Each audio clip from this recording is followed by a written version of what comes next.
Nginitian ko ang sekretarya ng aking asawa. Tumingin lang ako sa pintuan ng kanyang opisina. Hindi ako makadiretso ng pasok dahil mahigpit ito sa mga bisita, kahit pa sa mismong asawa niya. Nagmamadali namang tumayo ang sekretarya na parabang napaka-importante kong bisita. "Magandang tanghali, ma'am. Sasabihin ko lang po kay sir." Tumango ako't naupo na muna sa sofa sa gilid. Hindi ko naman kailangang maghintay ng matagal dahil lumabas agad ang babae. "Ma'am," nakangiwi ito. Naunawaan ko na agad ang sinabi ni Basti sa kanya. Mapait akong ngumiti. "Pakibigyan na lang to sa kanya." Inabot ko sa sekretary ang paper bag na may lamang pagkain. Niluto ko pa ito para sa kanya. 1 buwan ko na siyang pinaglulutuan ng lunch. Dinadala ko dito araw-araw sa kanya. May trabaho din ako pero sinusigurado ko na nagagampanan ko ang pagiging isang mabuting may bahay ko sa kanya.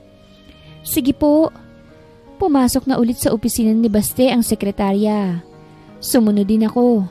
Sisilip lang ako. "Di ba sinabi ko na sa iyong ayoko niyan?"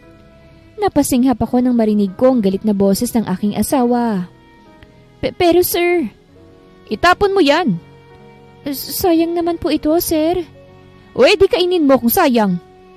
Ayoko nang marinig ang iba pa niyang sasabihin. Nagmamadali na akong umalis. Ngayon ang 30 araw. Ngayon din ang first wedding anniversary naming mag-asawa. Akala ko, madadaan ang lahat sa tiyaga, pagmamahal at mahabang pasensya. Pero nagkakamali ako. Hindi pa din niya ako magawang mahalin. 1 taon na mula nang ikasal kami dahil sa isang gabing pagkakamali. Galit pa rin sa akin si Baste. Galit pa rin siya dahil akala niya pinagsamantalahan ko siya nang malasing siya. Oo, gustong-gusto ko siya pero hindi ko kailanman naisip na ipilit ang sarili ko sa kanya. Lalo't meron siyang nobya noon. "Sa simbahan po, Manong," sabi ko sa sasakyan na huminto sa tapat ko. "Magsisimba muna ako. Magpapasalamat pa rin sa Diyos kahit na hindi niya dininig ang dasal ko.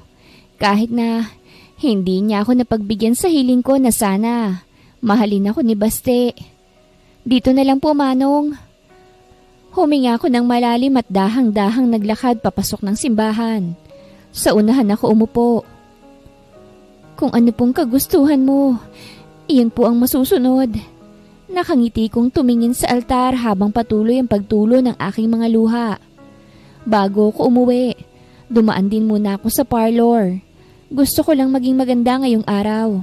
Nagpaayos ako ng buhok at nagpa-nails na rin ako. Hapon na nang nakauwi ako. Wala pa rin si Baste. Siguro nag-overtime siya sa trabaho o kaya nagkita-kita sila ng mga kaibigan niya sa bar. Mas okay na rin siguro to. Yung aalis ako nang wala siya. Baka mas masakit kapag nandito siya at nagpaalam ako. Pero wala man lang siyang pakialam. Baka nga pumalakpak pa siya sa tuwa dahil iiwanan ko na siya. "Malaya ka na, Baste." Iniwan ko ang divorce papers sa mesa sa tabi ng kanyang kama. Bago ko hinila ang aking maleta at lumabas. "Manong, sa airport po." Sabi ko sa taxi driver na huminto sa tapat ng bahay namin ni Baste. Pero hindi pa man nakalalayo ang taxi nang magring ang aking cellphone. Ang aking biyanan ang tumatawag. Hindi man lang ako nakapagpaalam sa kanya. Naging napakabuti ng mga in-laws ko sa akin sa buong pagsasama namin ni Baste. Kaibigang matalik nang namayapa akong magulang ang mga magulang ni Baste. Hindi ko sinagot ang tawag niya hanggang sa tumawag pa ulit. Hindi na ako nakatiis sa pang-5 tawag niya. "Yes, Mommy?" "Iha, nandito kami ngayon sa St. James Hospital." Nanginginig na sabi ng aking biyanan. Nakaramdam naman ako ng kabat pag-aalala. Pero ngayong araw ay aalis na ako. Aalis na ako sa buhay ng kanilang anak. Tumikim ako. "Ano pong nangyari, Mommy?" "Si Baste, nasa ospital siya. Nasa ICU siya ngayon, anak." Humagulgol si Mommy. Hindi naman ako nakapagsalita. Natulala ako. Para akong binuhusan ng mainit na tubig. "Pumunta ka dito, anak." Nag-isip pa ako ng ilang sandali bago ko sinabihan ng taxi driver na bumalik kami.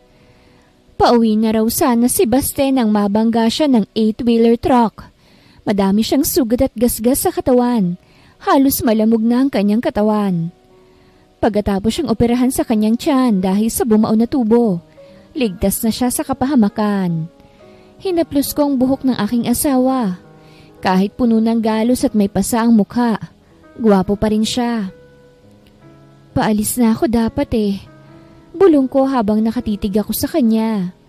Bumuntong hininga ako at nag-isip ng ilang sandali. O sige, hindi na muna ako aalis. Aalagaan kita hanggang sa makarecover ka. Tapos magiging malaya ka na. Mahal na mahal kita, Baste. Pero tanggap ko na hindi talaga tayo para sa isa't isa. Ginawa ko naman ang lahat para mahalin mo ko Pero hindi talaga tayo para sa isa't isa. Sabi nga nila, kung mahal mo, palalayain mo. At iyon ang gagawin ko. Binantayan ko siya sa magdamag. Pinauwi ko na muna sila mami para makapagpahinga sila. Matanda na sila at bawal silang magpuyat. Hindi pa rin nagigising si Baste. Pero ang sabi ng doktor ay magigising na siya anytime soon. Napabalikwas ako nang marinig ko ang kanyang ungol. Nakadilat na siya at tila tulala. Siguro ay nagtataka siya kung bakit siya nandito sa ospital. Baste! Salamat naman at gising ka na, anak! Lumapit si Mommy sa kanya. Mommy, ba't po ako nandito? Sa wakas ay nagsalita rin siya. Marahil, nanuyo ang kanyang lalamunan, kaya hirap siyang magsalita. Bumukas ang silid at pumasok sila Daddy at ang doktor. Doon pa lang din ako binalingan ng tingin ni Baste. Ipinilig niya ang kanyang ulo at ang kanyang noo ay nagdalawang guhit dahil sa pagkakakunot. Salubong din ang kanyang kilay. Hindi siya mukhang galit na gaya ng lagi niyang reaksyon kapag nakikita ko. It's more on confused. Kaya pati ako'y nakaramdam din ng pagtataka. Ang sunod niyang sinabi ay nakapagpagimbal sa aming lahat. Sino ka? Tanong niya sa akin na halos ikaguho ng aking mundo. Sino ako? Napatingin ako kay Mommy. Nag-aalala at naiiyak dahil tila hindi ako kilala ng aking asawa. Sino siya, Mommy? Tanong niya sa kanyang ina. Napatingin din siya sa kamay kong nakahawak sa kanyang kamay. Dahan-dahan ko itong binitawan. Nanatili akong nakatitig sa kanya. Hilam ng luha ang aking mga mata. Hindi ako makapaniwala na hindi niya ako kilala. But does this make any difference? Siya ang asawa mo, anak. Hindi mo ba siya naaalala? Maingat na tanong ni Mommy sa kanya na inilingan naman niya. Hindi ko siya kilala. Sambit niya sa lito at seryosong boses. Bagsak naman ang balikat ko. Tuluyan na akong lumayo sa kanya. Tumayo ako sa gilid, sa tabi ng doktor na lumapit sa kanya upang suriin siya. Paano ko siya naging asawa? Tanong niya. Litong-lito ang kanyang mukha. Mukhang may amnesia siya. Where's Maxine? Tanong niya na halos ikadurog ng aking puso. Napatanga kaming lahat. Bakit niya hinahanap si Maxine? Si Maxine pa rin talaga. Kahit nagka-amnesia na siya, nananatili si Maxine sa kanyang alaala. Paano ko siya naging asawa, Mommy? Frustrated at medyo pagalit na niyang tanong. Hindi ko siya kilala. Si Maxine lang ang mahal ko. Paano ko siya naging asawa? Para akong binuhusan ng malamig na tubig. Tuluyan ang bumuhos sa mga luha sa aking mga mata. Ang mga katagang binibitawan niya ay tila patalim na paulit-ulit na sinasaksak ang aking puso. Baste! Marahang saway ng kanyang Mommy. Baste! Napalingon naman kaming lahat nang marinig namin ang boses ni Maxine mula sa pintuan. Napatingin kaming lahat kay Baste na agad nagliwanag ang mukha pagkakita sa babaeng laman ng kanyang isipan. At tiyak kong hanggang ngayon ay laman pa rin ng kanyang puso. Honey! Sambit niya sa kanyang ex. Punong-puno ng kagalakan ang kanyang mukha nang makita ang babae. Para bang miss na miss niya na ito. Kitang pagkagulat sa mukha ni Maxine. Pero ilang sandali lang ay nakabawi din agad siya. Ngumiti siya at agad nilapitan si Baste. Niyakap niya ito. At si Basti naman ay mahigpit na sinuklian ang mga yakap sa kanya ng babae. Hinalikan pa ni Baste ang kanyang noo at ang kanyang pisngi. At hindi ko na sila kayang tignang dalawa. Kaya't pinili ko na lang na lumabas ng silid. Nasasaktan ako. Ang asawa ko at ang babaeng mahal niya ay masaya ngayon at yakap ang isa't isa. Ako ang asawa pero wala akong karapatan sa kanya. Ako lang ang asawa pero hindi ako ang mahal niya. Ako ang asawa pero asawa lang sa papel. At kailanman ay hindi magbabago yun. Lumabas ako ng ospital at nagpasyang maupo na lang muna sa mga benches na nasa ilalim ng mga mahogany trees. Kailangan kong lumanghap ng sariwang hangin dahil pakiramdam ko nagbabara ang aking lalamunan ngayon dahil sa mga nangyayari. Tahimik akong umiyak dahil ayoko namang maagaw ang pansin ng ibang mga taong naririto. Ang sakit. Napakasakit. Akala ko kaya ko silang makita na masaya at magkasama. Pero hindi pa pala. Ngayon hindi ko alam kung may bilang pa ba ako sa pamilya ni Baste. Ngayon na hindi niya na ako maalala. At ngayon na bumalik na si Maxine sa kanya. Pinunasan ko ang aking luha. Tumingin ako sa kalangitan at pilit iwinawak siyang sakit na nararamdaman ko. Inalala ko ang masasayang alaala sa aking isipan. Nang buhay pa ang mga magulang ko, wala man lang akong mapagsabihan ng nararamdaman ko. Wala man lang pwedeng makinig sa mga hinaing ko. Wala man lang dadamay sa akin sa pinagdadaanan ko ngayon. Ngayon na tuluyan na akong nakalimutan ni Baste. Iniisip ko na umalis na ng tuluyan sa kanyang buhay. Tutal iyon naman talaga ang plano ko. Iha, napalingon ako sa aking biyenan. Sinundan niya ako rito. Pagpasensyahan mo na sana si Baste. May amnesia siya. Pero hayaan matutulungan ka namin. Iipaiintindi namin sa kanya na ikaw ang asawa niya. Mapait akong ngumiti.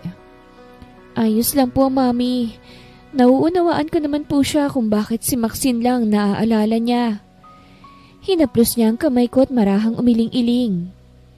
Magdasal tayo na sana'y bumalik agad ang kanyang alaala. Kahit bumalik po ang kanyang alaala, sa puso po niya nag-iisa lang po si Maxine. Naiiyak kong sagot. Don't say that. Naniniwala ako na magiging maayos din kayong mag-asawa. Trust me. Gagamit ako ng banyo, sabi ni Baste. Naghintay naman ako ng 1 minuto bago ako dahang-dahang nagmulat ng mga mata. Bumangon ako at dinaluhan siya. Tinulungan ko siyang makababa ng kanyang kama at inalalayan ko siyang maglakad hanggang sa banyo. Hinintay ko na lang siya sa labas dahil mukhang maging siya'y hindi naging komportable sa presensya ko. Okay na? Tanong ko mula sa labas nang tingin ko ay tapos na siya. Yeah. Sagot naman niya kaya't binuksan ko ng pintuan. Inakbayan niya ako at ang kamay ko naman ay nakahawak sa kanyang likod upang alalayan siya. Ang isang kamay ko naman, hawak ang kanyang swero. Nang makahiga na siya, bumalik na rin ako sa sofa. Nahiga ako't nang mapatingin ako sa gawin niya, nagkasalubong ang aming mga mata. Tinitigan na naman niya ako. Paano tayo naging mag-asawa? Tanong niya. Marahil ay litong-lito na siya, kaya ito na ang paulit-ulit niyang tinatanong mula pa nang magising siya. Tingin ko, mas makakabuting sa akin na niya marinig ang totoo, kesa pa kay Maxine. Wala na si Maxine eh, pinauwi siya ni Daddy. Sa mata ng tao, Diyos at sa batas, ako pa rin naman ang asawa ni Baste, kahit hindi ako ang mahal niya. Baka mamaya kung ano-ano pang sabihin sa kanya ni Maxine na yon, kaya ako na lang ang magsasabi. Nang magkasintahan pa lang sila, pansin ko ng pagiging maldita ng babae. Mainit ang dugo nito sa akin. Madalas ko itong naririnig na tinatanong niya kung bakit ako naroroon nakatira. Wala daw ba akong ibang kamag-anak? Sinasabi niya na hindi siya komportable sa akin. And that she didn't trust me. Well, the feeling is mutual. I don't trust her either. Mukha siyang malditang nagpapanggap na isang anghel. Kaso mahal siya ni Baste, kaya hindi niya makita yon. Bulag siya sa pagmamahal niya kay Maxine. Bumuntong hininga ko habang inaalalang nakaraan. Umuwi ka nun, lasing na lasing ka. Kesa hayaan kita na matulog sa malamig na sahig, tinulungan kitang umakyat sa silid mo. Kwento ko sa kanya. Sinamantala mo ba ang kalasingan ko? Mapanghusgang tanong niya. Huminga ako ng malalim. Hindi ko alam kung ako bang nanamantala. Basta ang alam ko, ikaw ang unang humalik. Nag-iwas ako ng tingin. Kailangan ko bang sabihin ang buong detalye sa nangyari ng gabing yun? Pagising natin kinaumagahan, pinakasal agad tayo ng mga magulang mo. Marahas siyang bumuntong hininga. Hinihintay ko ang masasakit na salitang sasabihin niya. Pero hindi siya nagsalita. Pumikit siya.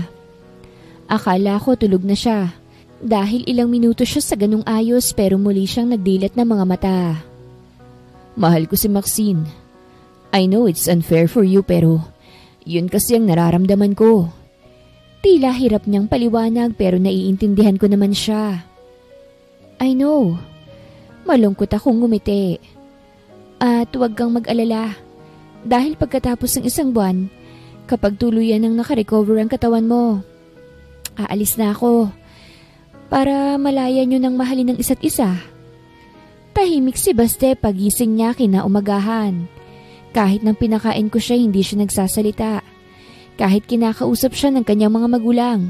Bilang lang at napakaiksi lang ng mga salitang binibitawan niya. Para bang ang lalim ng kanyang iniisip. Para bang may dinadala siyang problema. Aalis na po ako, Mami. Paalam ko sa aking biyanan pagkatapos makainom ng gamot ni Baste. Baste, aalis na ako. May gusto ko bang kainin mamayang hapon? Ipagluluto kita.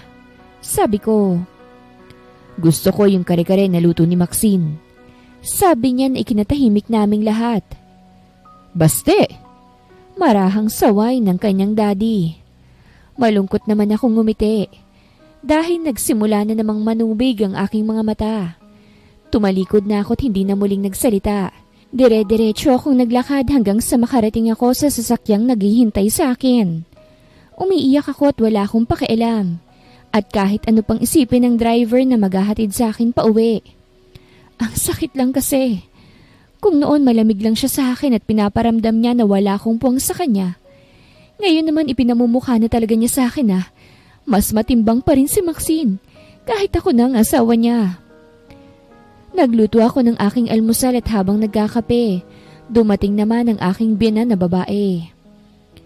Iha, I'm sorry. Niyakap ko siya ng mahigpit at lahat ng sakit na nararamdaman ko idinaan ko na lang sa pag-iyak. Lahat ng hinanakit ko ay sinabi ko sa aking biyanan. Tingin ko po, hindi na talaga matutupad ang pangarap ko na mamahalin din ako ng asawa ko. Sabi ko habang nagpupunas ng luha ko na hindi maubos-ubos. Huwag ka naman munang sumuko. Huwag ka munang panghinaan ng loob, anak. Walang ibang babae na deserve ang anak ko kung hindi ikaw lang. Alam kong sinasabi lang niya ito upang pagaanin ang aking loob. Ina lang siya ni Baste at wala siyang kontrol sa nararamdaman nito. Hindi niya rin pwedeng diktahan ng kanyang anak na akong dapat mahalin niya. Sasagutin lang siya ni Baste na sinira namin ang buhay niya. Nasapat na ang 1 taon na pagdurusa niya sa piling ko. Magiging asawa pa rin naman po ako ni Baste. Pero sa loob na lamang po ng 1 buwan, kapag nakarecover na po siya, iiwan ko na po siya. Ako na po ang kusang aalis. Humagulgol ang aking biyanan. Marami siyang sinabi upang palakasin ang loob ko at huwag sukuan ang kanyang anak. Pero ngayon, buo na talaga ang aking pasya. Bumalik din agad si Mommy sa ospital. Ako naman ay naligo na muna bago ako mahiga sa kama. Nag-text ako sa aking boss upang sabihin na mag-e-extend pa ako ng bakasyon. Pero hindi ko sinabi na baka hindi na ako makabalik dahil aalis na ako. O kung mas mabilis pang recovery ni Baste, mas maaga ang pag-alis ko.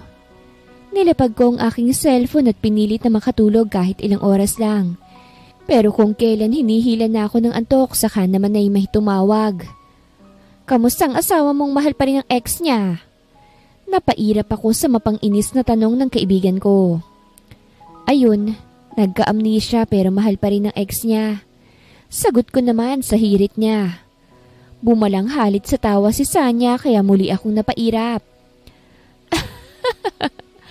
Ang saklap talaga ng buhay mo, girl. I know, wag mo nang sabihin, okay?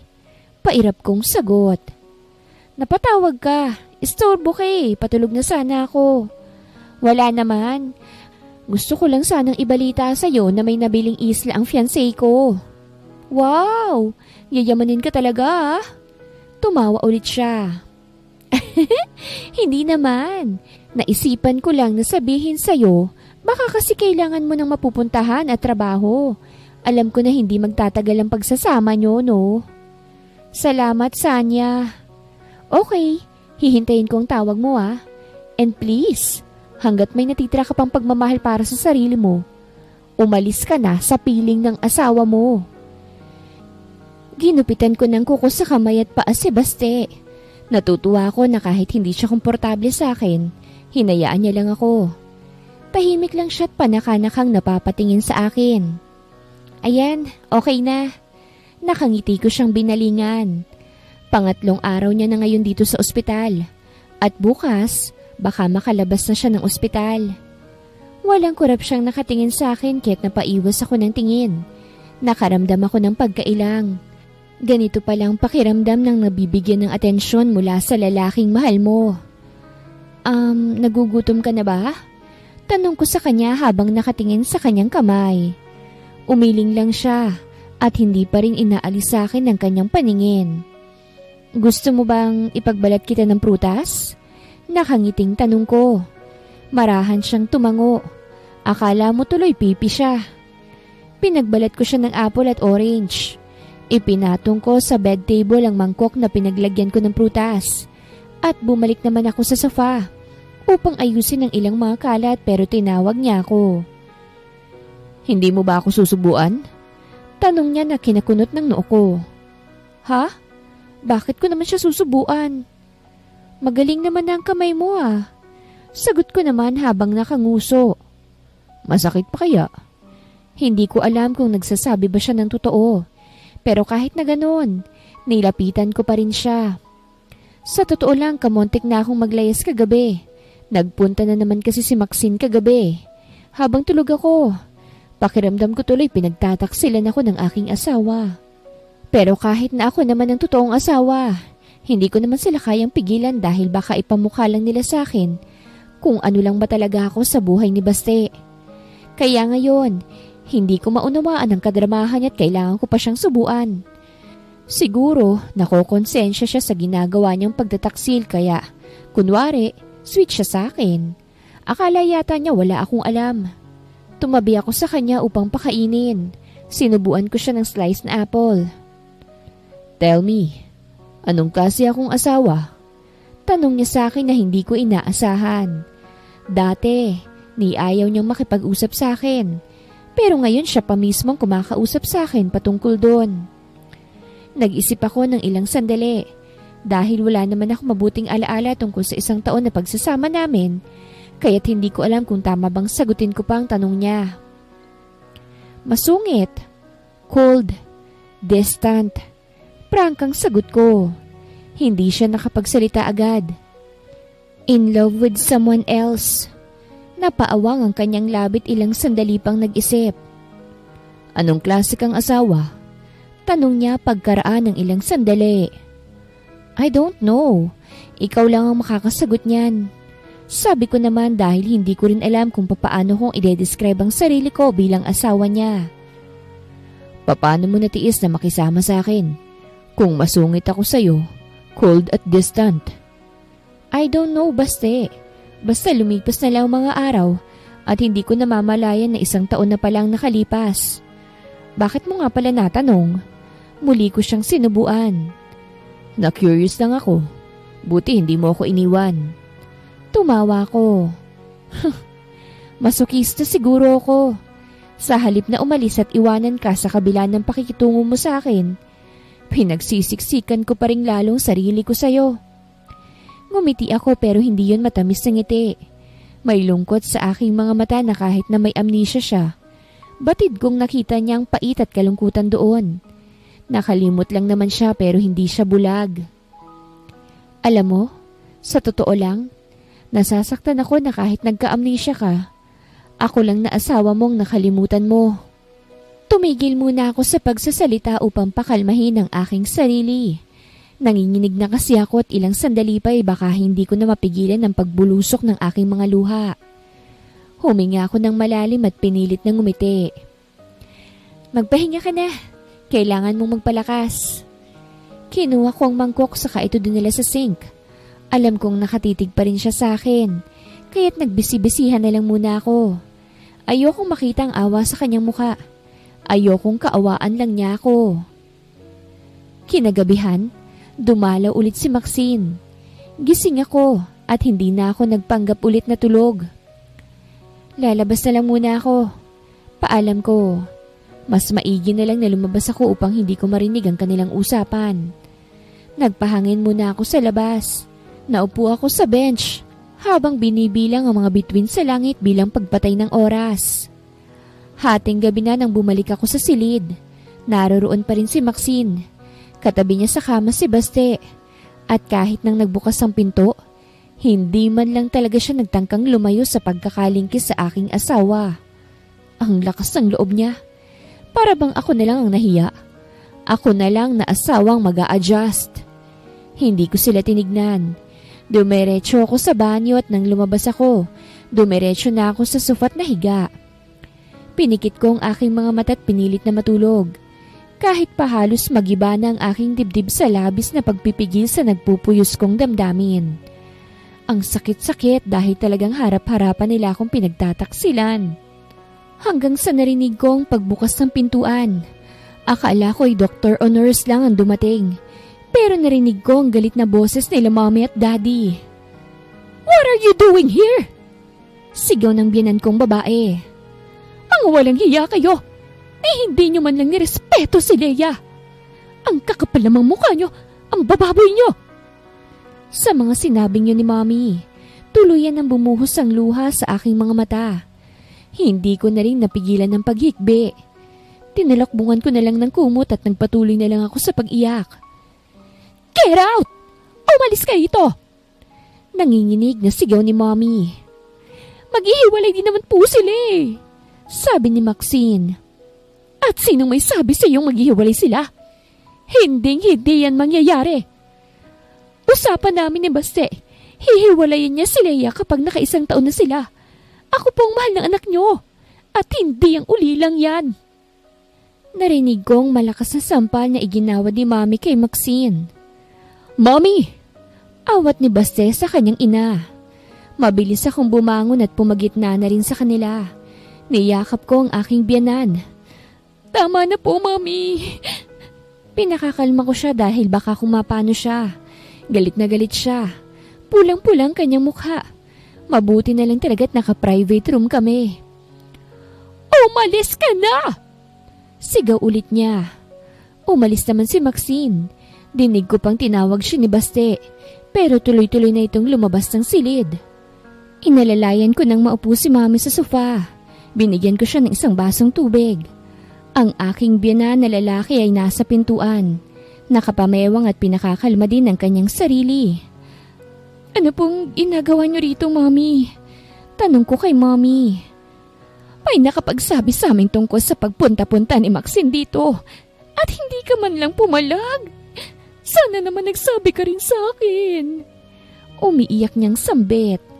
Mas lalo pa akong naiyak dahil sa pinapakitang malasakit at pagmamahal sa akin ng aking in-laws. Niyakap ko na lang siya. At ikaw, Baste, I don't even know you anymore. Baling naman niya sa kanyang anak. Kung hindi niyo sana ako pinilit na ipakasal sa kanya, hindi...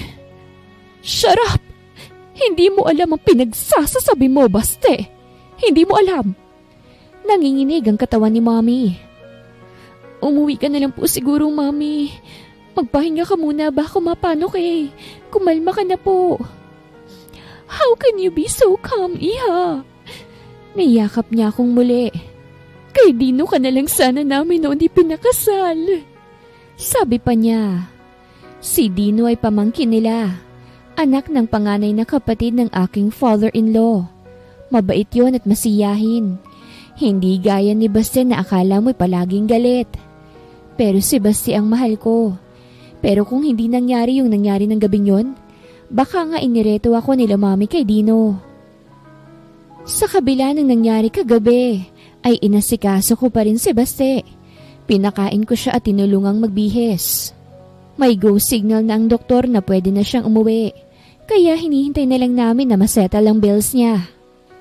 Nakaupo ako sa sofa, habang si Basti naman ay nakaupo sa gilid ng kama. Ang kanyang kapatid ay nasa hamba ng pinto at tila ba nakikipagparamdaman sa amin. Pansin kong paninitig ni Basti sa akin, pero ni minsan hindi ko siya sinulyapan. Let's go! Ayan ni Mami. Hawak niya ng resibo at ilang reseta ng take-home medicine ni Basti. Sa kanyang likod ay may nakasunod na nurse na may tulak-tulak na wheelchair. Sa bahay na lang kayo umuwi habang nagpapahinga kayo, sabi ni Mami. Hindi ako sumagot at hinintay ko si Basti na magreklamo. Pero tanging buntong hininga lang sagot niya. Inalalayan siyang sumakay sa wheelchair ng kanyang kapatid. Nauna na siyang lumabas ng pinto habang itinutulak ng kanyang kapatid ang wheelchair. Pilit akong initian ni Mami. Inakbayan niya ako at iginiya palabas. Hindi pa rin ako nagsasalita dahil sobrang dami kong iniisip. Sila Mami at Daddy naman ay pansin kong madalas nilang pagsulyap sa isa't isa. Sa guest room na lang kayong mag-asawa. Kailangang magpaaraw ni Basti sa umaga. Kahit mahihirapan siya kung sasilid niya sa taas kayo matutulog na mag-asawa. Sabi ng kanyang ina pagdating sa kanilang bahay. Walang nagsalita sa amin ni Basti. Ang lalim ng iniisip niya at mula kanina, wala siyang sinabi na ni isang salita. Mas mabuti na siguro yun, kesa ikasasakit lang naman ng mga taong nasa paligid niyang sasabihin niya. Sumunod ako sa kanya sa guest room. Tinulungan siya ng nurse na lalaki na makahiga sa kama. Kinuhanan siya ng kanyang mga magulang ng personal nurse upang hindi ako mahirapan sa pag-aasikaso sa kanya. Sa ngayon, hindi ko alam kung hihintayin ko pa ba na gumaling siya na gaya ng orihinal na plano ko. O, aalis na lang ako. Naupo ako sa sofa. Ipinikit ko ang aking mga mata upang makapag-isip ng maayos dahil gulong-gulo na talaga ang isipan ko. Bumuntong hininga ako't nang magmulat ng mga mata. Nakita ko na nakatuon na ang mga mata sa akin ni Basti. Sinalubong ko naman ang mariin niyang titig. Hayaan mo akong maging asawa sa iyo sa loob ng 1 buwan, Basti. Sabi ko habang seryosong nakatingin sa kanya. Umawang ang kanyang labi pero hindi agad nakapagsalita. Kinunot niya ang kanyang noo. What do you mean? Ngumiti lang ako. Hayaan mo akong maging asawa mo. At kung hindi mo talaga ako magawang mahalin sa loob ng 1 buwan, aalis na ako at hindi na ako kailanman magpapakita sa iyo. Nakangiti kong saad kahit na parang binabare na ang aking puso. Kumunot palalo ang kanyang noo. Bahagya ding gumalaw ang kanyang panga. Maging ako ay nalito tuloy sa kanyang reaksyon. Ngumiti ako. Magiging malaya ka na after 1 month. Pwede mo nang pakasalan ng babaeng mahal mo. Tumayo ako. Mag-dial ka na lang sa telepono kung may kailangan ka. Bilin ko sa kanya dahil para akong sinasakal. Lumabas muna ako saglit sa guest room upang makahinga. Nagpunta ako sa hardin para makapagpahangin. Namumukadkad na ang mga tanim na bulaklak ni Mommy, kaya nalibang akong pagmasdan ng mga ito. Kinalat ko ang paningin ko sa buong paligid hanggang sa labas ng mansyon. Mamimiss ko ang bahay na ito. Ang pamilyang nagsilbing pangalawang pamilya ko. Ang naging tahanan ko ng ilang taon. Anong gusto mong kainin? Tanong ko kay Basti nang magising siya ng hapon. Naglapag ako ng 1 basong tubig sa maliit na lamesita sa gilid ng kama dahil iinom siya ng gamot. Pero kailangan munang may laman ng tiyan niya bago siya uminom ng gamot. Paano kung after 1 month? Hindi niya tinapos ang kanyang sinasabi. Nagkatinginan kami. I'll leave. Sagot ko. Sakaling hindi mo pa rin ako magawang mahalin, aalis na ako. Sapat na sa akin na hayaan mo akong maging asawa mo sa loob ng 1 buwan. Hayaan mo kong gampanan ko ang pagiging asawa ko sa'yo. At ganun ka rin sa akin. Be a husband to me. Kahit na sa maiksing panahon lang. Habang sinasabi ko ito, parang pinipilipit ang aking puso. Okay, maiksi niyang sagot. Salamat. Ngumiti ako. Iwinaksi ko mga negatibong bagay na bumabagabag sa aking isipan. Gusto kong mapuno ng masasayang alaala ang huli naming pagsasama. Hindi maganda kung magdadrama na naman ako. Ayokong kaawaan niya ako. Ayokong mairita siya sa pag-iyak-iyak ko. Nakakapagod na rin magdrama eh. Nakakapagod ng umiyak. Gusto mo ba ng sopas? Nagluto ang cook. Okay, mamayang gabi gusto ko ng chop suey. Napangiti ako. Chop suey ang una kong niluto noon nang mapadpad ako sa pamamahay nila. Sabi nila mami at daddy, masarap daw ako magluto ng chop suey. Kukunin ko na lang muna yung pagkain mo sa kusina. Iutos mo na lang sa mga maid. Pigil niya sa akin. Samahan mo akong manood ng basketball game. Hindi naman ako mahilig sa basketball.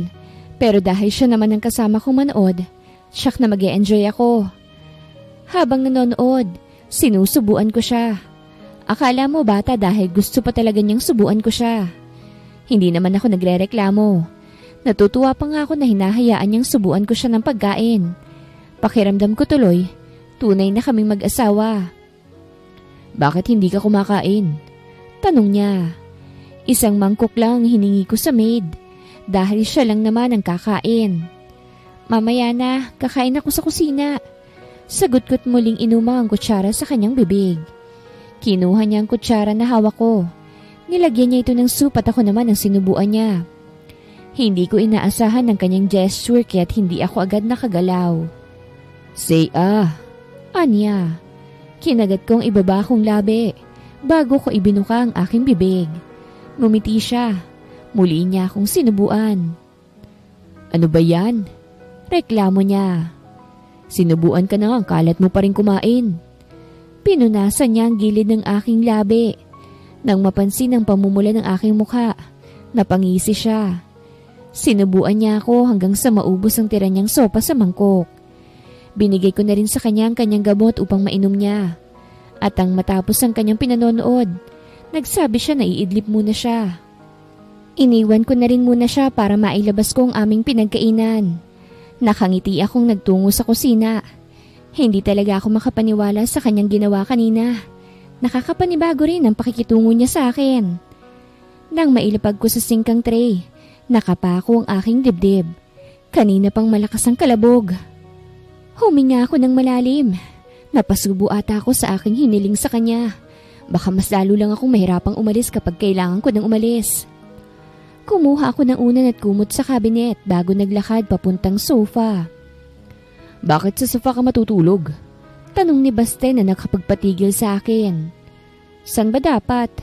Tanong ko naman. Sa sofa naman talaga ako natutulog kahit sa bahay mo. Hindi ba tayo nagtatabi sa kama? Inosente niyang tanong. Kamonte ko nang makalimutan na may amnesia nga pala siya. Hindi. Pinilit kong ngumiti. Natigilan siya pero nanatili lang siyang nakatitig sa akin. So, Bumuntong hininga siya. The bed is huge. Kakasya naman tayo. Pwede ka dito sa gilid kung hindi ka komportabling katabi ako. Ngumuso siya sabay iwas ng tingin. Wow ha, ako pa talagang hindi komportable na katabi siya. Litong-lito na rin tuloy ako sa setup naming dalawa. Ano ba tong kinakaharap kong sitwasyon? Pakiramdam ko tuloy, mas pinalala akong sitwasyon ko. Why am I staying? Gusto ko ba talagang magstay pa ng 1 buwan para lang magpakaasawa sa kanya? At sa bandang huli, masasaktan lang din naman. Tumikhim siya nang hindi ako kumilos. Akala ko ba? Oo na, sige na. Umusod ka na rin sa dulo. Napipilitang saad ko. Hindi talaga ako sanay na makatabi siya. Kahit pa asawa ko siya.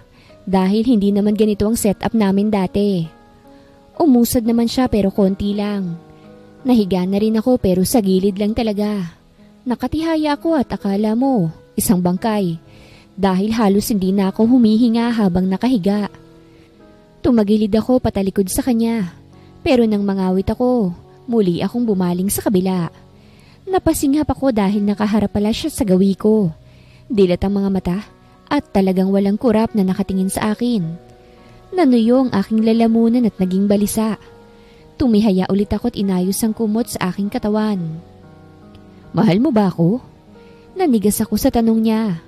Hindi ko alam kung sasagutin ko ba ang kanyang katanungan o kung sasabihin ko bang totoo o magsisinungaling na lang ako. Pero pinili ko ang huli. Hindi. Nauutal kong sagot. Sinungaling. Umirap ako. Nagtanong ka pa. Bakit ba kasi niya tinatanong yun? May amnesia lang ako pero hindi ako bulag. May pakiramdam din ako. Natawa ako. Bago yan ah. Nakakapanibago na talaga siya. May mata ka pero bulag ka sa mga bagay patungkol sa akin. May pakiramdam ka pero wala ka namang pakialam sa feelings ko. Sabi ko habang nakatingin sa kisame. Leia. Sorry, bawi ko. Pinilit kong tumawa. Hindi ako dapat nagdadrama at nanunumbat. Kaso hindi ko mapigilan. Matulog ka na. Dapat maaga kang natutulog para gumaling ka na. Okay, good night. Good night, Baste. Tumalikod na ako at nagtalokbong. Ang lakas ng aircon. Mainit ang kanyang katawan at ako naman ay ginaw na ginaw. Inaantok pa ako pero nagising ang aking diwa nang maramdaman ko na tila naging matigas ang aking una na yakap-yakap. Namilog ang aking mga mata nang mapagtanto ko na hindi ito unan. Kung hindi katawan ni Baste. Magkaharap kami sa isa't isa at ang aming mga bisig ay nakayakap sa katawan ng isa't isa. Nagiinit ang aking pisngi. Mariin pa akong napapikit at halos pigilan ko ang paghinga habang dahang-dahang tinatanggal ang kamay niyang nakayakap sa akin. Pero muli niyang ipinatong ang kanyang braso sa aking tiyan. Nakakainis naman. Hinigpitan pa niya. Muli kong sinubukang kalasin pero niyakap lang tuloy niya ako. Hindi ko alam kung tulog bang lalaking to o nagtutulog-tulugan lang. Pero sa ganoong posisyon, naging komportable ako at hindi ko namalayan na muli akong ginupo ng antok. Mag-isa na lang ako sa kama nang muli akong nagising. Agad akong bumangon upang hanapin si Baste. Nagpunta ako sa banyo pero wala siya doon. 8:00 pasado na ng umaga, kaya marahil pinapaarawan na siya ng kanyang nurse. Naligo na muna ako bago lumabas ng silid. Good morning, ma'am. Sa garden daw po kayo mag-aalmusal. Sabi ng isa sa mga maid. Good morning din po. Sumunod na ako sa garden. Nakaupo na sila sa harap ng maliit na metal na table. Good morning. Bati ko sa kanila. Napatingin silang lahat sa akin, pati na si Baste. Mukhang maaga rin siyang naligo dahil medyo basa pa ang kanyang buhok. Titig naman siya sa akin. Naalala ko tuloy ang nakagisnan kong ayos namin sa higaan kanina. Ramdam ko tuloy ang pag-iinit ng aking pisngi. Napansin ko ang pagngisi niya sa akin kaya't agad akong nag-iwas ng tingin. Tumikhim si Daddy. At si Mami naman ay napataas ng kilay habang papalit-palit ang tingin niya sa akin at kay Baste. Matuli na lumipas sa mga araw. Munti ko nang makalimutan kung anong totoong status ng relasyon namin ni Baste. 1 linggo na lang pala, matatapos na ang 1 buwan. Baka bumalik na rin siya sa trabaho niya next week. At ako? Aalis na ako. Kahit papano, babaunin ko na ang masasayang alaala namin. Naranasan kong maging asawa niya. Masaya na ako doon. Magkatabi kaming natulog ni Baste. Maghapon na rin kaming magkasama na halos hindi mapaghiwalay. Malaya ko na rin siyang mayakap. Nagigising ako na siyang katabi at natutulog na siya pa rin ang aking katabi. Sobrang sarap sa pakiramdam. Parang ayaw ko na sanang matapos pero alam ko namang temporary lang ang lahat ng to. May usapan kami ni Baste na aalis ako para malaya niyang pakasalan ang babaeng totoong mahal niya. Si Maxine. Kamunti ko na siyang makalimutan dahil ilang linggo rin akong masaya at payapa sa sitwasyon namin ni Baste. Pero ngayon, heto siya. Ang lakas talaga ng loob niyang magpunta rito sa bahay ng mga in-laws ko. May regalo kami sa inyo. Excited na balita sa amin nila mommy habang kumakain kami ng almusal. Nilapag niya sa mesa yung 2 plane ticket na dinukot niya mula sa kanyang bulsa. Trip to Bali. Mag-abroad muna kayo. Mag-honeymoon. Tukso ni mommy. Pulang-pula na ang mukha ko dahil sa hiya. Alam nila kung anong totoong estado namin ni Baste. Aware din sila na walang nangyayari sa amin kahit pa mag-asawa kami. Saka aalis na ako pagkatapos ng 1 linggo. Bago pa ako makapagsalita, naunahan na ako ni Baste. Bali is great. Sinulipan niya ako. Ano bang ibig niyang sabihin? Tumili naman sa tuwa si mommy. Mamayang gabi ng flight niyo, ha? Ha? Okay. Casual namang sagot ni Baste. Sure ba siya? Nakaramdam tuloy ako ng pagdududa. Ayaw mo ba? Tanong niya nang mapansing tulala lang ako. Mukha naman siyang masaya, hindi ba? Gusto mo ba? Alanganin ko namang tanong. Yeah, let's go. Tumangu-tango ako. O sige, mag-iimpake ako ng mga gamit natin. Happy? Ngiti at tango ang sagot ko sa tanong ni Baste. Pangalawang gabi na namin dito sa Bali. Sobrang saya ko mula pa nang umalis kami ng Pinas. Dahil kahit nang nasa biyahe kami papunta rito ay panay na ang paglalambing sa akin ni Baste. Nakakapanibago ngunit nag-uumapaw naman ang saya ng aking puso. Pinanood namin ang pagsikat ng araw at ang paglubog ng araw dito sa aming balcony. Nagulat ako nang yakapin niya ako. Hindi na ako nasanay-sanay sa ipinapakita niyang ito. Paano naman kasi? Nandito kami sa isa sa mga pinaka-romantic place dito sa mundo. Getaway ito ng mga couple at puntahan ng mga honeymooners. Hindi naman siguro yun naiisip ni Baste ano? Baka ako lang itong marumi ang isip at nang bibigyan ng mali siya sa lahat. Baste! Hinalik-halikan niya ang tenga ko. Napapikit ako at ramdam ko ng matinding kiliti na dumadaloy sa aking katawan dahil sa kanyang ginagawa. Sa kwarto tayo. Bulong niya bago niya ako binuhat. Bakit? Anong gagawin natin sa kwarto? Humalakhak naman siya. Ano pa ba? Di yung ginagawa ng mag-asawa. Ha? Hindi naman kami normal na mag-asawa eh. Namalayan ko na lang ang aking sarili na nakahiga sa malambot na kama. Pinapaliguan ang halik ni Baste.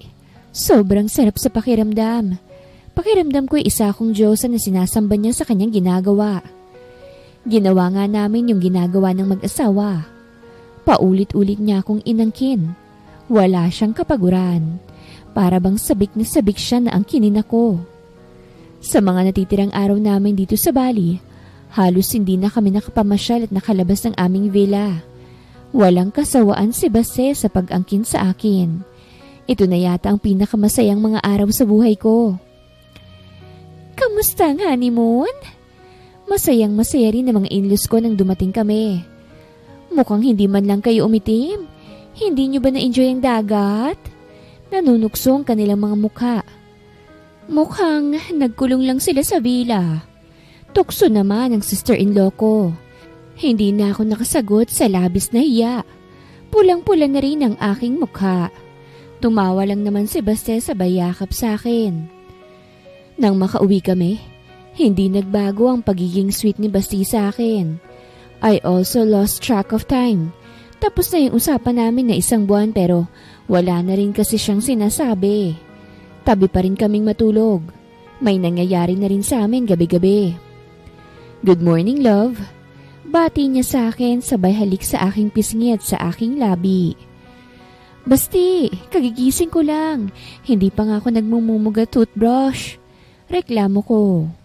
Oh, ano naman? Mabango ang hininga mo eh.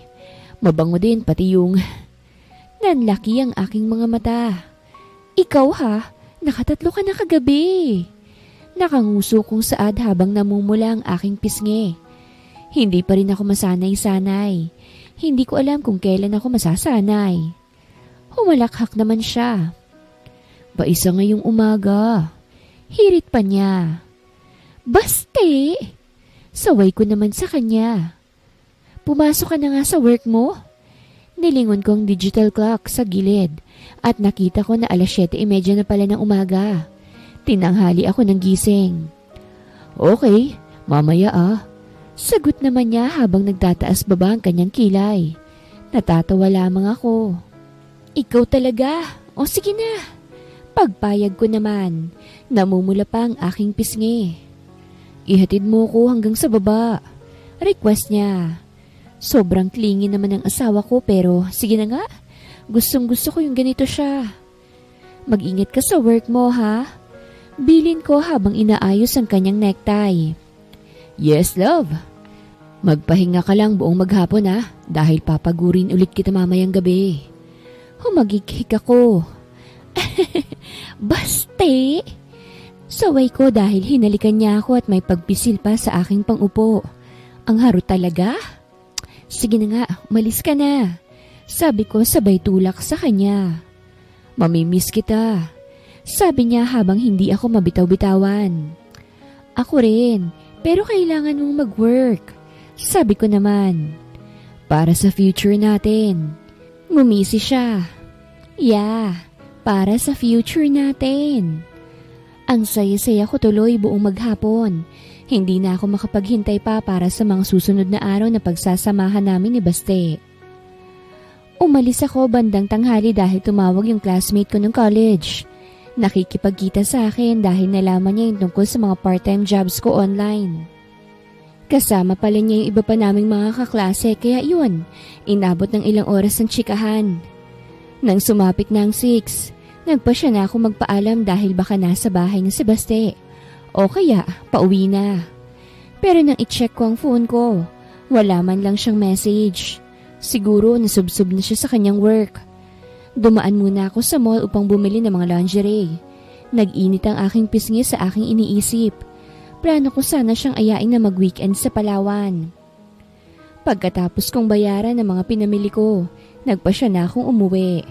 Wala pa ring message si Baste. Pauwi na kaya siya? Palabas na ako ng mall nang maalala kong mag-take out ng dessert sa favorite restaurant nila Daddy at Mommy. Tiyak na matutuwa si Mommy. Habang naghihintay ako sa aking take-out, nakaramdam ako ng kakaibang kaba. Hindi ko malaman kung bakit bigla na lang akong nakaramdam sa aking dibdib. Kaya nang iabot sa akin ng waiter ang take-out ko, agad na akong umalis para makauwi na. Kaso, nakatanggap ako ng tawa galing kay Sanya. O Sanya, napatawag ka? Yes girl. Alam kong masaya ka ngayon. Napangiti ako. Yes, Sanya. Maayos na kasi yung pagsasama namin ni Baste Tingin ko this time, magiging okay na yung lahat. Dinig kong pagbuntong hininga niya na parabang hindi siya masaya para sa akin. We're friends. Bakit kaya siya ganito? Leia, ano kasi? Ano? Tanong ko naman. Nag-chat kasi yung kaibigan ko. Nakita raw niya si Baste. Ha? Saan? Ngayon ba? Oo, ngayon. Ngayon lang. Kaya nga ako tumawag sa'yo ngayon Oh? Tumindi ang kaba sa aking dibdib. Ito kaya ang dahilan kung bakit kanina pa akong kinakabahan? Nanghihina ako at halos mahirapan na rin ako sa paghinga. Kasama niya si Maxine sa isang restaurant sa mall. Pumikit ako. Naiiyak. Pinilit kong pakalmahin ang aking sarili kaso nanginginig na ang katawan ko. Saang mall? Saang restaurant? Iyong sa Makati? I think I know that restaurant. Nandito ako ngayon sa mall dito sa Makati. Nandito yung favorite restaurant nila Maxine at Baste kung saan sila dati madalas mag-date at mag-celebrate ng monthsary nila. Sige, Sanya. Bye. Nagmamadali akong naglakad papunta sa restaurant kung nasaan sila Baste at Maxine ngayon. Namutla ang manager ng restaurant nang makita niya ako. Kilala ako ng manager. Ilang beses na kaming kumakain dito na buong pamilya. Sa itsura ng manager, doon pa lang, na-confirm ko na nandito nga si Baste. Nangangatog ang buong katawan ko at halos wala akong lakas na humakbang pa. Kaya mo to, Leia. Kaya mo to. Huminga ako ng malalim bago dahang-dahang humakbang papunta sa mga VIP rooms. "Where's my husband?" Tanong ko. Kahit kabado, wala siyang nagawa kung hindi ang samahan ako. Kilala niya ang mga in-laws ko. Kilala ng mga ito ang may-ari nitong restaurant. Hindi ko alam kung kaya ko bang kumprontahin ang dalawa. Pero pinuntahan ko pa rin sila sa room na kinaroroonan nila. Pero yun nga lang, naduwag ako. Hindi ko binuksan ang pinto. Sumilip lang ako sa may maliit na awang. At nang makita kong naghahalikan na dalawang tao, tuluyan nang gumuho ang mundo ko at nadurog ang aking puso. Ngunit isang bagay ang naging buo.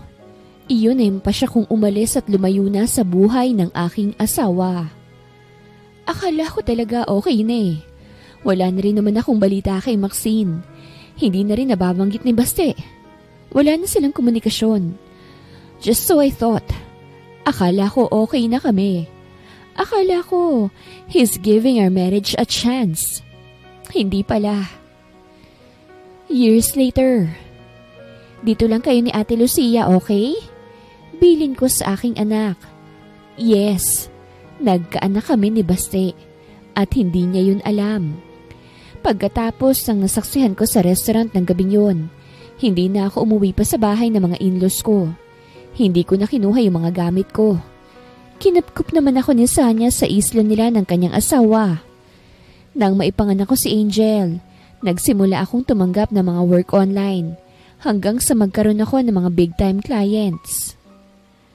Nandito kami ngayon sa Manila dahil may kikitain akong mga clients. Sinama ko si Angel, ang aking anak, dahil ayaw niyang magpaiwan.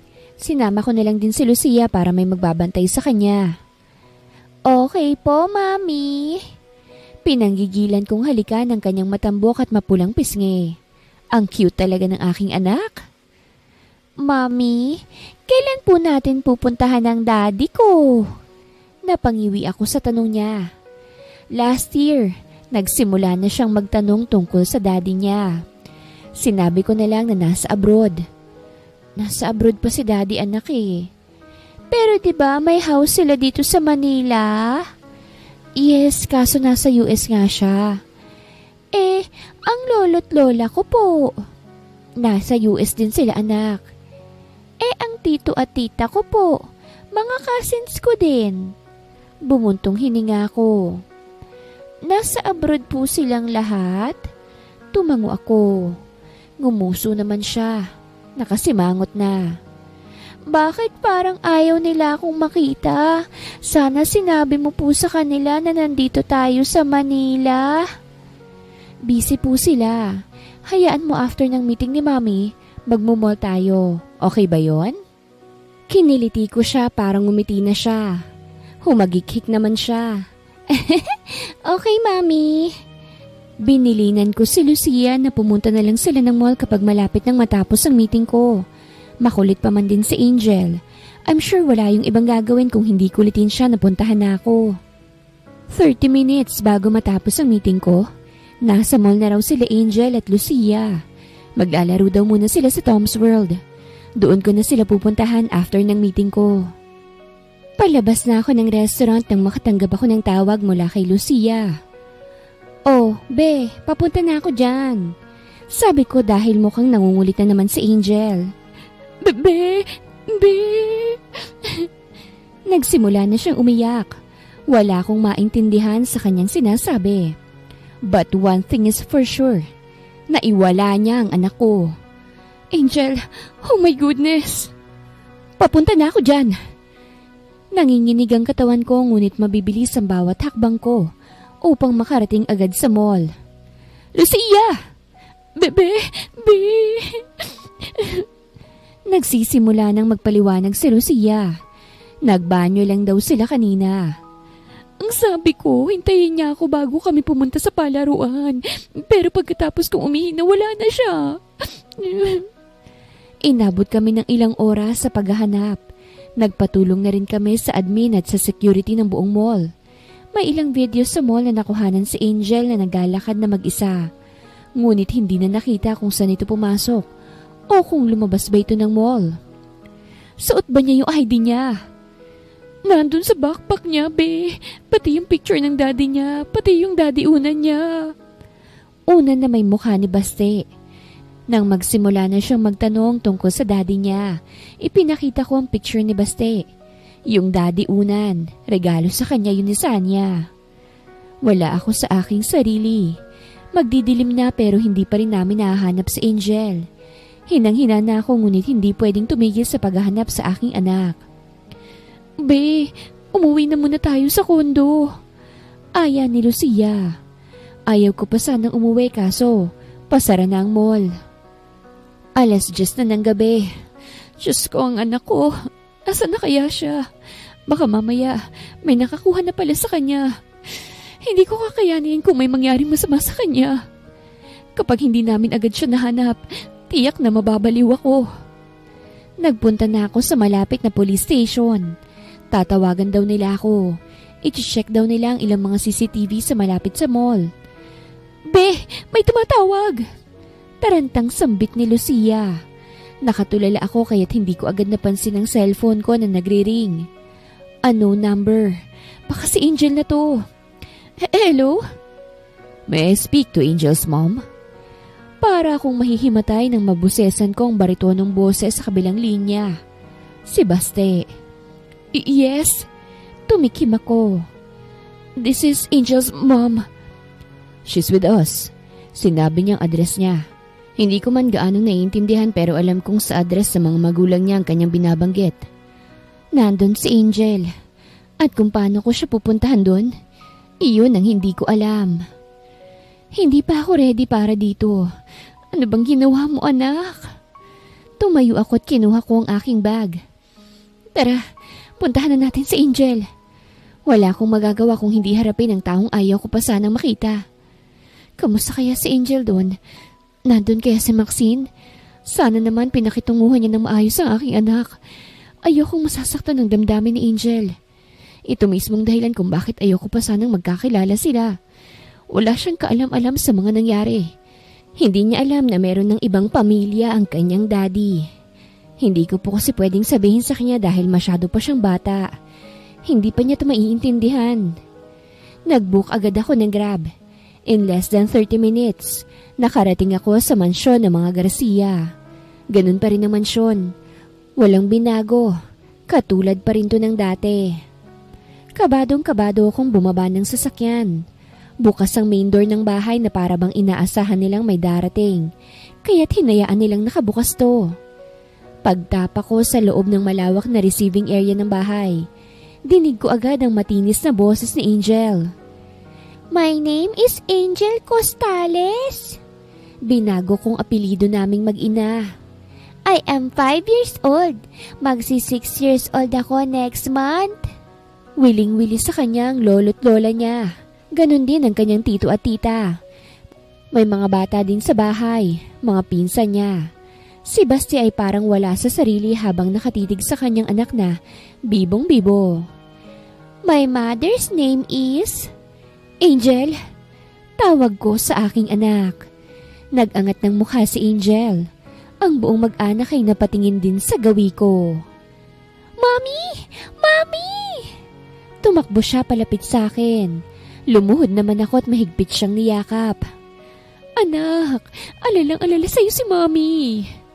I'm sorry, Mommy. Nakita ko kasi si Daddy kanina sa mall, kaya sinundan ko. Kaso nakasakay siya sa car niya. Tapos nakita ko si lolo ko kaya sumama ako sa kanya. Sinabi ko na anak ako ni Daddy. Ayaw pa nga niyang maniwala na anak ako ni Sebastian Garcia eh.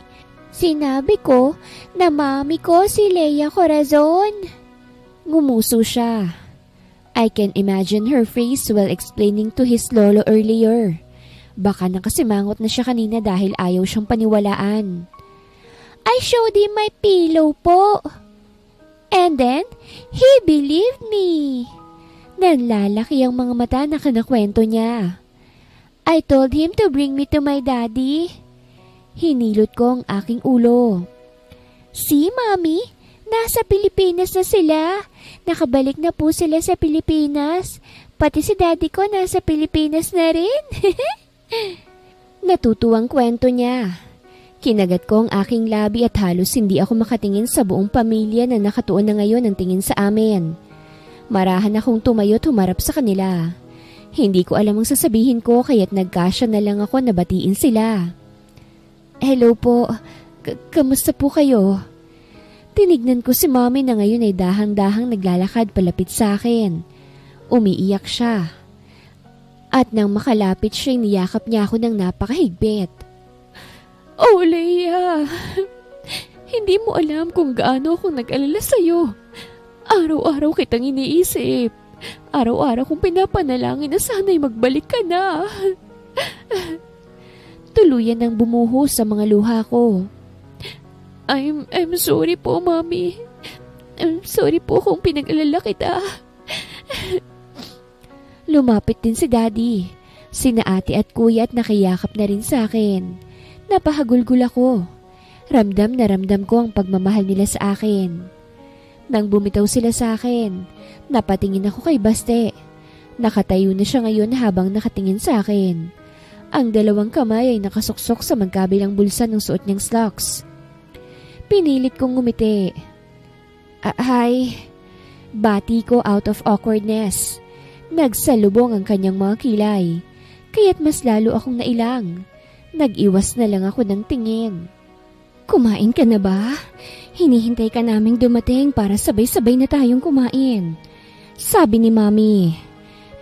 Nahihiyaman ako pero wala akong magawa kung hindi ang paunlakan ng aking ex-in-laws. Nauna na nga rin si Angel na magpunta sa dining. Ang dami kong gutom, Mommy. Halos tumirik ang kanyang mga mata. Ang arte naman ng batang to. Katabi ko siya. Sa gilid naman niya ang kanyang daddy na hanggang ngayon ay tahimik pa rin. Pinagsando ko si Angel ng ulam. Daddy, why are you not eating yet? Tanong niya sa kanyang ama. Napatingin ako kay Baste. Hindi pa siya kumikilos para maglagay ng pagkain sa kanyang plato. Nakatingin siya sa kanyang anak. Hindi ko alam kung anong tumatakbo sa kanyang isipan ngayon. Susubuan na lang kita, Daddy. Ngumiti si Baste. Natuwa rin ang buong mag-anak. Ang sweet naman ng baby namin. Hinaplos niya ang buhok ng malambing na bata. Sinubuan niya ang kanyang ama.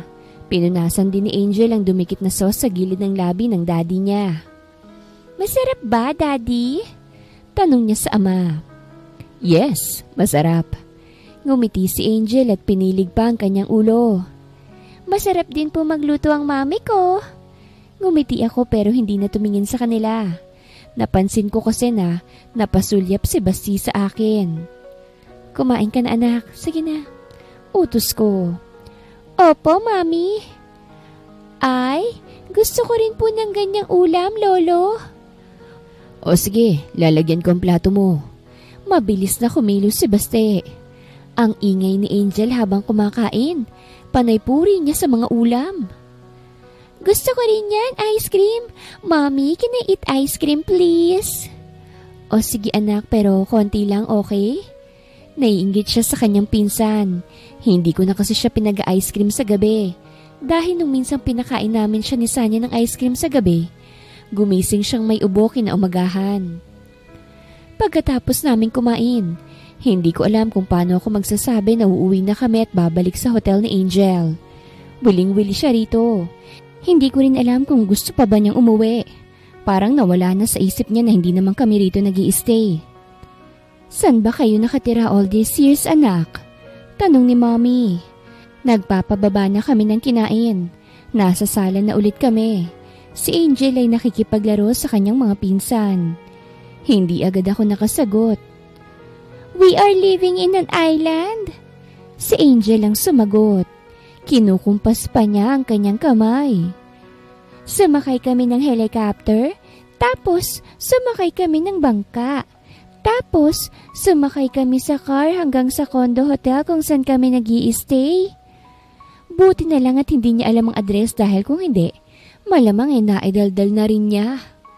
Napatingin sa akin si Baste. Kita ko kung papaanong gumalaw ang kanyang panga. Galit ba siya sa akin? Sa akin? Bakit? Daddy, nakasakay ka na po ba sa helicopter? Tanong naman ni Angel sa ama niya. Tumayo siya't nagpakandong dito. Malambing naman ang ngiti sa labi ni Baste sa anak niyang naglalambing. Yes, baby. We have a chopper and a helipad in one of our towers. Sagot niya na ikinamangha ng kanyang anak. Wow! You're rich, Daddy! Tumawa lang si Baste pero agad ding sumeryoso nang mapansin na nakatingin ako sa kanya. Nagbaba ako ng tingin at pinaglaruan ang aking mga daliri. Si Lucia sa gilid naman ay nakamasid lang. Pero pag alis namin dito, tsak na marami na naman siyang masasabi. Gabi na't inaantok na rin si Angel kaya't naglakas loob na akong magpaalam. Aalis na po kami. Paalam ko gamit ang maliit na boses. Ha? Hindi kayo matutulog dito? Nagtatakang tanong ni Mommy. Tita. Naka-check-in po kami sa kondo. Pwede naman kayo rito. Alok niya pero umiling ako. Mommy, gusto ko pong dito mag-sleep. Alanganin akong tumingin sa aking anak. Si Basti naman ay napatikhim. Kaya't hindi ko tuloy alam kung paano ko sasabihin sa anak ko na kailangan na naming umuwi muna. Tiyak na kailangan na ring umuwi ni Baste sa bahay nila ni Maxine. Bumalik ka nilang dito bukas, anak. Hindi pwedeng dito kami matulog. Ano na lang ang sasabihin ni Maxine? By now, tiyak na hindi pa niya alam at wala pa siyang kaalam-alam sa nangyayari. Baka mamaya bigla siyang sumugod rito. Tiyak na magkakagulo kami kapag sinaktan niya ang anak ko. Pwede naman kayong matulog dito. Kunin na lang natin ang mga gamit niyo sa kondo. Sabi ni Daddy. Napakamot ako ng ulo. Yung mga damit mo, nandun pa sa kabinet. Sabi ni Baste.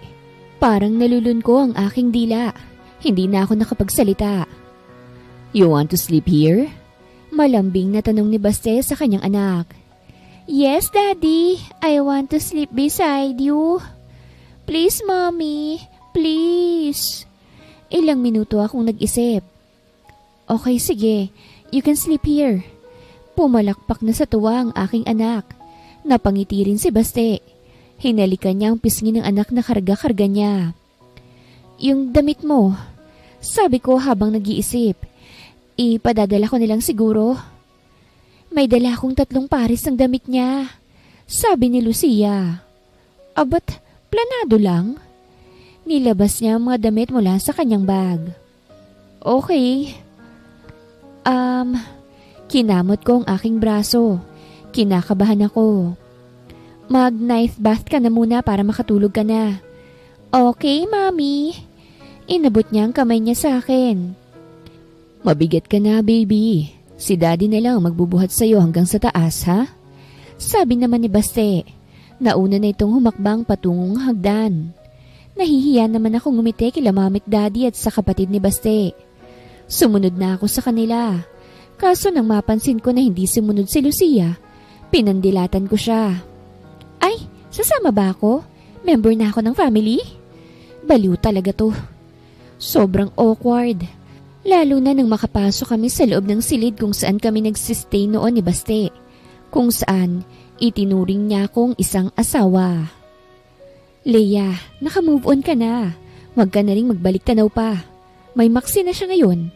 Baka nga naghihintay na rin ang mag-ina niya sa bahay nila. Hinatid ni Basti si Angel hanggang sa loob ng banyo. Saan ka pupunta, Daddy? Tanong naman agad ni Angel na para bang takot iwanan ng kanyang ama. Hihintayin po kita sa labas. Okay, huwag ka nga alis ha. At saan naman po ako pupunta? Tanong naman ni Baste. Baka pumunta ka ulit sa ibang bansa.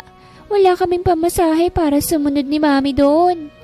Malakas ang boses na sagot ni Angel. Nagtaas ng kilay si Baste. Hindi ako pupunta ng ibang bansa. Yan bang sinabi ng mami mo sa'yo? Na iniwan ko kayo at nagpunta ako sa ibang bansa? Seryoso ang mga mata niya habang nakatingin sa akin. Nanlaki naman ang mga mata ko. Hindi naman sumagot si Angel. Nakatingin to sa akin saka ililipat ang mga mata kay Baste. Bakit ka po gagalit sa mami ko? Napasinghap si Baste. No, baby. Daddy is not mad at your mom.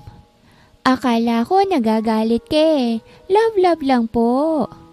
Ngumubi ako. Love? Hindi naman ako mahal o minahal ng daddy mo, anak. Kung alam mo lang. Come na baby, maliligo na, okay? Okay po, mami. Habang pinaliliguan si Angel, kinausap ko siya ng maayos.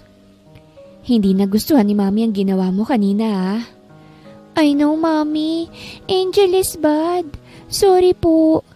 Nakita ko po kasi si daddy, kaya hinabol ko po siya. Bumuntong hininga ko at malamlam na pinagmasdan ng aking anak. Masaya ka ba? Nakangiting tanong ko. Yes po, nakilala ko na si daddy, si lolo, si lola, at si tito at tita. Tapos may mga cousins din ako. Ngumiti ako. Mommy is happy too because you're happy. Pagkatapos paliguan, binihisan ko na siya. Nakaligo na rin si Baste. Mukhang ginamit niya ang banyo sa may guest room. Daddy, basahan mo ko ng book. Walang book ng pang baby si daddy anak eh. Bukas na lang ha, bibili tayo sa mall. Okay, kwentuhan mo na lang ako about monsters. Monsters? Hindi ka ba natatakot sa mga monsters? Hindi, daddy. Imagination lang ang monster eh. Nagkwento si Baste. Panay naman ang kontra ni Angel sa kwento niya kaya't napapatawa na lang siya. Ikaw na nga lang magtuloy sa kwento. Si daddy na lang makikinig. Nakaupo lang ako sa gilid habang nakahiga silang dalawa. Nakaunan si Angel sa kanyang mga braso. At pagkatapos ng 30 minuto, nakatulog din siya. Tumayo na ako para makaalis na rin. Bukas ng umaga ko na lang siya susunduin ha. Rumihistro ang gulat sa mukha ni Baste ngunit hindi siya nagsalita. Uuwi na rin muna ako sa kondo. Ngumiti ako at hindi na siya hinintay pa na magsalita. Kaso, laking gulat ko nang mabilis nga akong hilahin. Bumagsak ako sa kanyang katawan. Napairit naman si Lucia at ilang sandali pa ay nakalabasan ng kwarto ang luka-luka. Mag-usap tayo. Niyakap niya ako ng mahigpit at halos hindi na ako makagalaw. Baste, ano ba? Reklamo ko naman. Baste, bitawan mo ko. Nakaramdam ako ng labis na iritasyon sa pagyakap niya sa akin. Ang kapal ng mukha niya. I missed you. Bulong niya. Napapikit ako. Naalala ko na naman yung nangyari sa nakaraan na pilit kong kinalilimutan. Bitawan mo ko. This time, mas matigas na ang boses ko. Bawal bang yakapin ang asawa ko? Nanlaki ang aking mga mata. Asawa? You mean ex-wife? Bakit? Nag-divorce ba tayo? Wala akong maalala. Nakaramdam ako ng kalituhan, galit at halo-halo na. Matalim ko siyang tinignan. Namumungay naman ang mga mata niyang nakatingin sa akin. Hinaplos niya ang mukha ko pero tinabig ko ang kamay niya. Aalis na ako. Ayoko. Sagot naman niya. Hindi ako papayag na iwanan mo na naman ako. Yung 6 na taon na mahigit, hirap na ako. Hirap na hirap? Nagpapatawa ka ba, Baste? Kasi hindi nakakatawa. Baka nga ang saya-saya mo nung umalis ako. Dahil sa wakas, malaya na kayo ni Maxine, hindi ba? Umiling-iling siya. Nang umalis ka, tinangay mo sa iyong puso ko. You're the one that I love. Umiling ako. Hindi. Sinungaling ka. Sinabi mo lang yan para makaisa ka sa akin. Kanina ko pang pinipigilan ng mga luha ko. Sinasabi mo lang yan dahil gusto mong kunin si Angel sa akin. Plano mo lang siyang ilayo sa akin. Kukunin? Ilalayo. Hindi ko gagawin yun. Kayong dalawang gusto ko. I want my wife back. +1 ang baby angel natin. Naiiyak na ako dahil sa pagkalito at galit. Pinunasan naman niya ang magkabilang sulok ng aking mga mata gamit ang kanyang daliri. Shh! Baste, ano ba? Wala na akong amnesia, love. Bumalik ng alaala ko. Bakit niya ba ito sinasabi sa akin? Yung alaala ko bago ako na aksidente. Nagmamadali akong umuwi noon para makausap ka. I just realized how much I love you. Plano kong lumuhod sa harapan mo. Hihingi ng tawad sa lahat ng pagkukulang ko. Yung mga lunch na dinadala mo sa opisina, hindi ko yun kinakain. Pero yung last lunch na dinala mo, kinain ko yun. Kaya nabasa ko yung sulat mo para sa akin. Naiiwanan mo na ako. Isipin ko palang naiiwan mo ko, hindi ko na kaya. Narealize ko na mahal kita. It's you who I truly love. Hindi mo lang matanggap siguro na ako ang nakipaghiwalay. Sabi ko naman, nag-iwas ako ng mukha ng tangkain niyang punasan ng mga luha ko. Hindi ko matanggap na iiwan mo ko kung kailan na-realize ko na hindi ko kayang mabuhay kung iiwan mo ko. At papaano si Maxine? Nakita ko kayo sa restaurant. You two kissed. That's why you left? Nang hindi man lang ako tinatanong? Bumuntong hininga siya. I'm sorry. Bulong niya. Siya ang humalik sa akin. Tinulak ko siya. Nakipagkita ako sa kanya dahil gusto kong sabihin na kalimutan niya na ako. Hindi pa noon bumabalik ang alaala ko pero alam ko na sa sarili ko na ikaw ang gusto kong makasama habang buhay. Hindi dahil sa pressure ng aking mga magulang. Hindi dahil sa kasal tayo. Kung hindi dahil ikaw, Leia. Ikaw ang mahal ko. Ikaw ang gusto ko. Ikaw lang. Napahikbi na ako. Pero, hindi mo man lang ako hinanap. Hinanap kita. Nahirapan lang akong hanapin ka pero hinanap kita. I swear. At heto nga, tumawag kanina yung taong inupahan ko para hanapin ka. At sakto namang tumawag sila daddy at mommy para sabihin may batang nagpakilala na anak ko. Tumawa siya. Halos himatayin ako kanina eh. Parang panaginip lang ang lahat ng to. Mahal mo ba talaga ako? Nakanguso kong tanong. Sobra. Kaya nga hindi ko pinirmahan yung divorce papers natin. All I want is you, Leia. Huwag ka nang umalis, okay? Huwag mo na akong iiwan. Pangako, I'll do everything to make you happy. Hindi ako gagawa ng anumang dahilan para masaktan ka. Hanggang sa pagtanda, pagsisilbihan kita. Totoo ba yan? Tumango siya. Yes. Magpakasal ulit tayo. This time sa simbahan na. Hindi na secret way. Dati, akala ko na hindi na magkakatotoo yung pangarap ko mula nung magdalaga ako. Pangarap ko na siya dati pa. Pero yun nga lang, meron siyang ibang mahal. Sino bang mag-aakala na yung pangarap kong yun ay magkakatotoo? Sebastian Garcia was so in love with me now. Binigyan niya ako ng magandang marriage proposal. Pinakasalan niya ako sa simbahan. Binigyan ng beach wedding at pinakasalan din sa ibang bansa. Wala na akong ibang hihilingin pa sa buhay. Kontento na ako ngayon. Masaya ang buhay namin kasamang 3 naming anak. Pagkatapos kong magbuntis sa pangalawa, nagbuntis ako agad sa sumunod na taon.